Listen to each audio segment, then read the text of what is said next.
Permíteme, Carmencha, seguimos hablando con personas que también fueron víctimas de este régimen del señor Ortega durante su tiempo de gobierno, y saludamos al señor Jaime Abad. Él es exdirector de Policía Técnica Judicial de Panamá y víctima del general Noriega. Señor Abad, muchas gracias por acompañarnos y bienvenido. Muchas gracias. Señor Abad, usted 3 años antes de la captura por parte de Estados Unidos en Panamá del general Noriega, usted fue víctima del poder de este tirano. ¿Qué podemos entender en América Latina? ¿Qué fue lo que le pasó a usted? Bueno, básicamente para la época yo soy abogado y era profesor universitario y estaba muy activo en las protestas en contra de la dictadura militar. Fuimos arrestados en un movimiento civilista que se conoció como el Viernes Negro, porque ese día se realizó o se intentó realizar una marcha de protesta en contra de la dictadura y fuimos severamente reprimidos.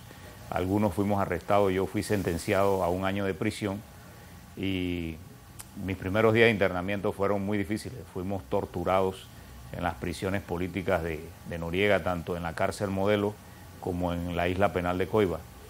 Salimos de allí gracias a la intervención del gobierno americano y tuvimos que salir rumbo al exilio.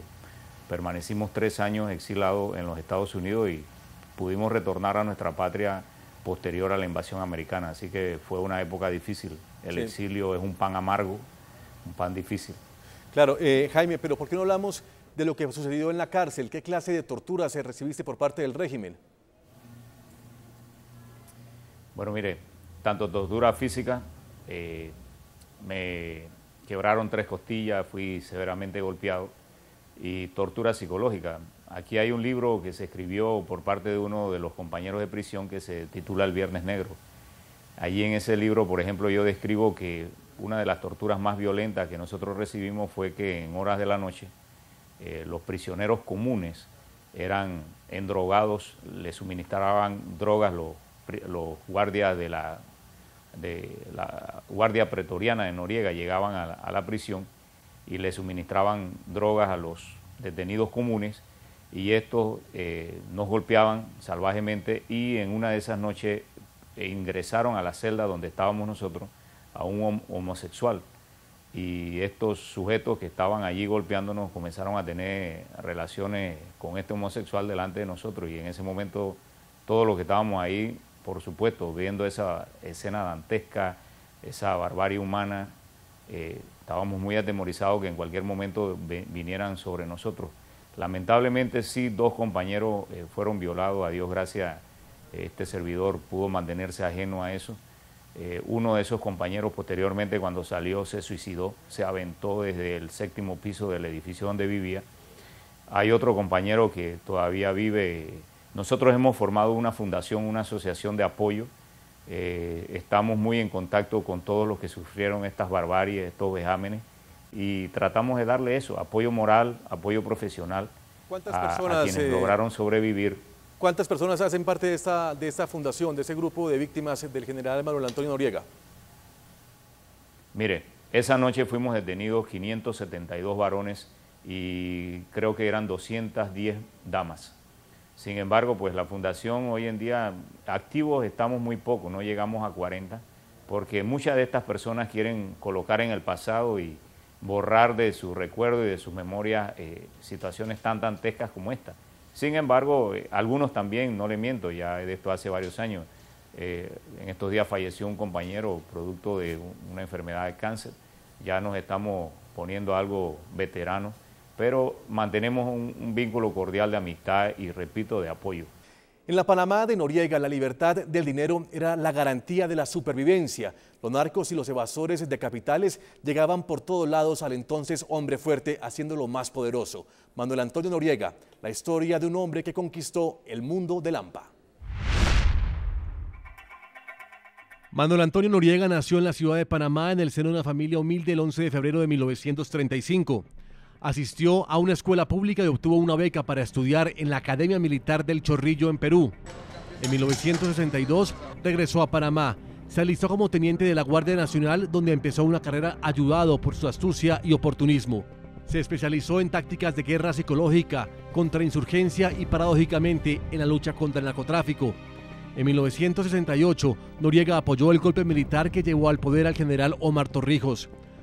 2 años después, en 1970, en agradecimiento a su colaboración para sofocar una conspiración contra Torrijos, fue nombrado jefe del servicio de inteligencia del temido G2. Para ese entonces, Noriega era el mejor conocedor de lo que pasaba en países centroamericanos. En sus manos, durante muchos años, los representantes oficiales de los gobiernos de El Salvador, Nicaragua, Honduras, de Costa Rica y de Guatemala, y también los representantes de las guerrillas de cada uno de esos países pasaron por su mano. El jefe del G2 era siempre el anfitrión de los visitantes. Noriega era la cocina donde se cocía cualquier acuerdo. Según las investigaciones, desde su oficina de inteligencia, el ya gran jefe panameño trabajaba para la CIA y traspasaba información a la inteligencia americana de narcotraficantes y de otros jefes de Estado que para él no eran importantes, pero para Estados Unidos sí.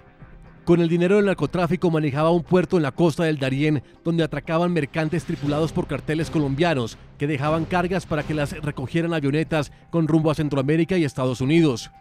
Junto con el botín de narcos, también acumuló poder y el gusto de jugar a la alta política.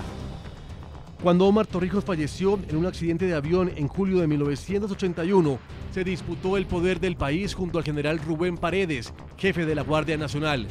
Para ese entonces, se habló de que Noriega podía haber tenido alguna relación con la muerte de Torrijos, pero nadie pudo probarlo. Lo que sí es cierto es que sin Torrijos, su irresistible ascenso en el escalafón del poder llegó. La Guardia Nacional era casi toda suya, la información absolutamente suya. En septiembre de 1983 fue acusado de ser el responsable directo del asesinato de Hugo Spadafora, uno de los principales críticos de la actuación del ejército en Panamá.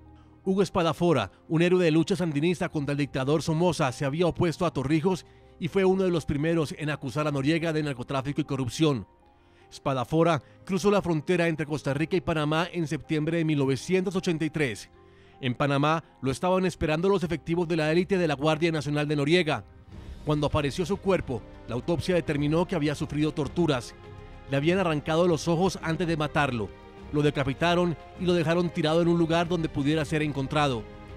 El asesinato de Spadafora marcó de forma inequívoca que Noriega era el dueño del crimen de un Estado personalizado.